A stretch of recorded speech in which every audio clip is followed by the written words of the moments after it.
Etong picture na ito, very controversial ito ngayon sa social media. Edited daw ito. Yes, Your Honor. Edited. Bakit kailangan i-edit? We have to protect the identity of the winner.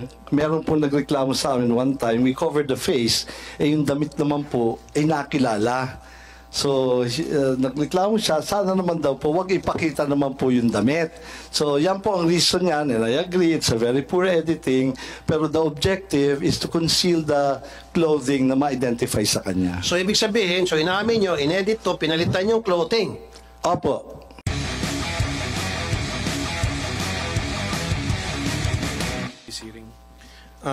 Kanina pa kami nagkaroon ng discussion dito, so would you like to make an opening statement, Senator Coco? Well, wala naman, Mr. Chairman, except that as a mathematician, I'm interested at looking at the rate of success in hitting the lotto jackpots, Mr. Chairman. And I will compare it with some other systems in some other countries, Mr. President. Oh yeah.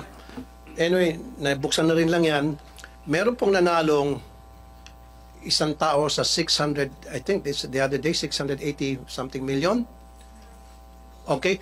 Ang tanong ko po, yan ba sa online nanalo o yung sa betting station? Over the counter po yan, yung sa traditional betting station. No, this is yung una, yung 640. Kayo naman, relax lang. Kagabi yung iloto. Hindi, sa iloto ba ito, yung sa 600 something million? Relax lang, easy. We'll get there, Sa iloto ba ito o yung sa Lotto Agent Station? Last night po, Mr. Chair, it was 698 million ang pinatinamaan po. Kaya nga po, yung tumama na yon, saan po siya bumili ng ticket? Sa iloto po. Sa iloto. Good. Now, sa executive session, I need to know kung sino yung nanalo. Kasi nga po, merong mga balita na karating sa amin na katropa nyo na po yung nanalo. Totoo yan. Kaya ako na-brought up yan kasi inopen up ni Senator Coco yung tungkol sa mga pagpanalo-panalo na yan. So, mamaya mag-executive session tayo para masiguro na talagang hindi po katropa ninyo. Kasi yun po yung kumakalat na balita ngayon na hindi ko pinakinggan. Remember, hindi ko tinalakayan until sa dumating si Senator Coco. So, kailangan ko yung pangalan, identity nung nanalo. Especially sa iloto pala siya nanalo. Kasi meron pong balita, 30 million na po ang ininvest ng tropa ninyo para manalo doon sa 690 million na yan. Tumatango si Ma'am Javier. Pero yan po ay, siyempre yan po yung sabi-sabi nila. Para maalis yung sabi-sabi na yan, mamaya po sa executive session, gusto ko malaman yung identity ng taong yan para makagawa kami ng mga research. Kung kinakailan mag-hire ako ng private detective para masiguro na hindi connected sa tropa ninyo itong nanalo. Kapag halimbawa, after mag-hire ako ng private detective at na-trace na talagang, lumitaw na talagang hindi galing sa inyo, then sasabihin ko rito na yung ay chismis lamang, walang katotohanan. Pero pag lumitaw sa ginawang investigasyon, I might even use the NBI,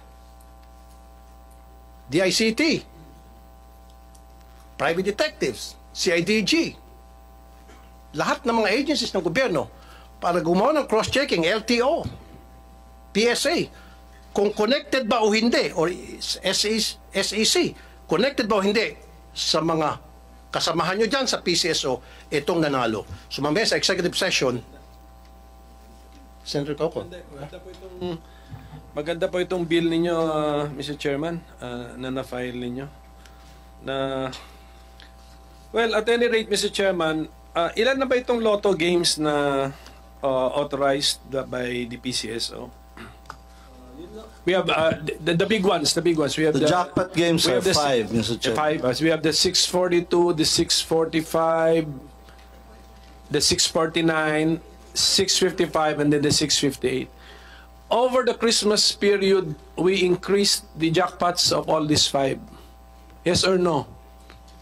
Yes, Mr. Okay. Chairman. For the 642 and the 645, 100 million.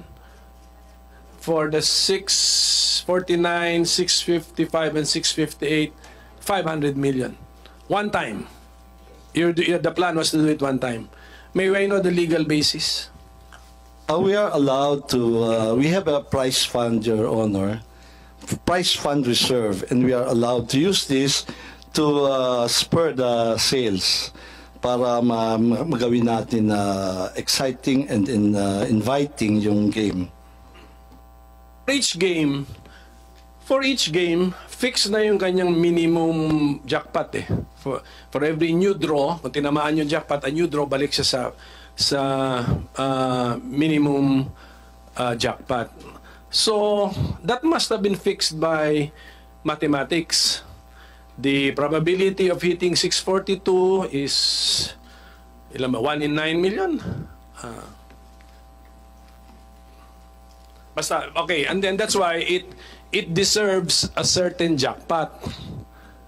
So when you made the jackpot all of a sudden 100 million, but the odds did not change, are you allowed by law to do that?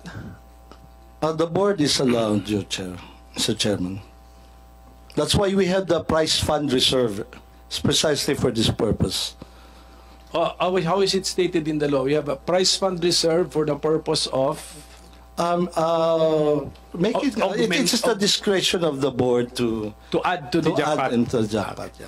And then the decision was, it was one time, just to do it one time over that Christmas period of 2023. Actually, ideally, Mr. Chair, it should be over the whole period of the year. Kasi every time may mananalo ka, you give in prize fund reserve. Kasi minsan talaga, this is jackpot driven, Your Honor. People bet because of the jackpot. So kung mababa ho, medyo matamlay po, that is the time when you pump in the prize fund reserve. What is the tenor of the board resolution that you will enhance the jackpot one time or... One time po, yung ginawa namin for December so for one time. Okay. Because, Mr. Chair, at the end of the year, that will become dividend and will be reverted back anyway to the Bureau of the Treasury as dividend. So, might as well, we have decided to make the games more exciting. Yeah, if you want to repeat this, you need to pass another resolution. Yes, Your Honor. We have to go back to the board. Basta klaro yan. Okay. And then for the information of the public, yung mga increased jackpots po natin na 100, 100, 500, 500, 500, so a total of 1.7 billion pesos, tinamaan na po lahat. Yes, Your Honor. Okay. In less than a month. Within a month, Your Honor. Yes, within a month. Opo. Okay, so we're stating facts, Mr. Chairman. Facts lang ito. Yun nga, Senator Coco, nakakapagtaka nga.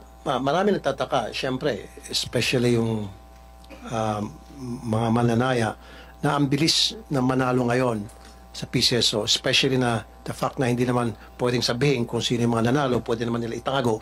Plus, pagdating po dun sa online, sila naman may control ng computer system na yan. So, madali na nilang i-hocus-pocus. Yun po yung sinasabing hinaing na marami mga mananaya. So, I think the PCSO is at liberty to reveal to us na yung in-increase na po yung mga jackpots, in all those games, available na yung online betting. Yes, Your Honor. Kaya, meaning to say, when si 642, ang minimum niyan, and what's the usual minimum ni 642? Or maximum jackpot pala? 5.9. Minimum ba? 5.9 po, Mr. Chair. Bakit nalanganin? Hindi, yung published... Singit lang. Yes. Okay. Yung sabi niyo this December, tinamaan yung 642, 649, 645, 655. Are these all from Iloto? Hindi po. Last night lang po yung Iloto. Ilan po yung tumama sa Iloto out of this 1, 2, Isa lang po yung kagabi lang po. kagabi lang? Okay. What game yun? Yung kagabi? 655. 655. 600 million kasi yon, Senator Coco. Quick na lang, Senator Coco. Okay. Etong picture na ito, very controversial ito ngayon sa social media. Edited daw ito. Yes, Your Honor. Edited. Bakit kailangan i-edit? We have to protect the identity of the winner. Meron po nagreklamo sa amin one time, we covered the face, yung damit naman po ay nakilala. So, nagreklamo siya, sana naman daw po, wag ipakita naman po yung damit. So, yan po ang reason niyan, and I agree, it's a very poor editing, pero the objective is to conceal the clothing na ma-identify sa kanya. So, ibig sabihin, so inamin nyo, inedit to, pinalitan yung clothing. Opo. Bakit kinakailangan palitan ang clothing? Again, part po yan ng pag-conceal kasi na-identify po yung damit. For example, kung at that day, yung mga kapitbahay po, yun yung suot niya, ganyan. Or kung nakapag-selfie siya, meron yung pong nagreklamo sa amin, favorite clothes daw kasi, kaya nalaman siya. So, Your Honor, if there is something to apologize, it's the poor editing. But I think it has served its purpose of concealing the identity, Your Honor. So at least inamin nyo, ayan, marami kasi mga nagtatanong, nagsabi, purang pagka-edit. I'm So sorry, inamin nyo, we're not very good at editing the clothes. Pero yung tao hindi edited. Hindi po, totoo po Tunay na yan. tao to. Tunay na tao po yan. Okay. So kaya sabi ko mamaya sa executive session, gusto ko malaman yung identity nitong taon to, pati yung nanalo sa 690 million. Actually, Make sure na lahat talaga po tao. on record yan, kung isusumpinan niyo po, we can provide the names. No, sa executive session, pwede naman siguro yan. Am I right, Senator Coco? Can we do that? On executive session? Yes, Mr. Chairman, let's make it a strictly executive session. Yes. Na, even on the part of the Senate, limitado yung mag-attend at saka identified natin. And then, of course, kami, liability na namin yung kami pang source ng leakage. So. Like I said, Mr. Robles, kasi nga po, may clamor na malaman yung katotohanan. Kasi marami sa mga mananayan nagsasabi, yung nanalo ng 690 million, hindi raw yung legit na mananaya, kundi galing daw sa tropa niya. I'm sorry, I'm gonna repeat this again. Yung pong kumakalat na balita, galing daw sa tropa niyo na nag-invest ng 30 million para makuha nga itong 690 million. Para maalis na po yung haka-haka na yan, gusto po namin makita kung talagang totoong tao yon. And then gagawa nga ako ng cross-checking. Sinabi ko na kanina, I'm gonna use the NBI, the ICT, if I have to hire a private detective, para magkaroon ng cross-checking kung yun ba related sa inyo. Hindi. Pag lumitaw na hindi, sabihin ko rito na hindi related talagang legit winner yan. You agree, sir? Very good.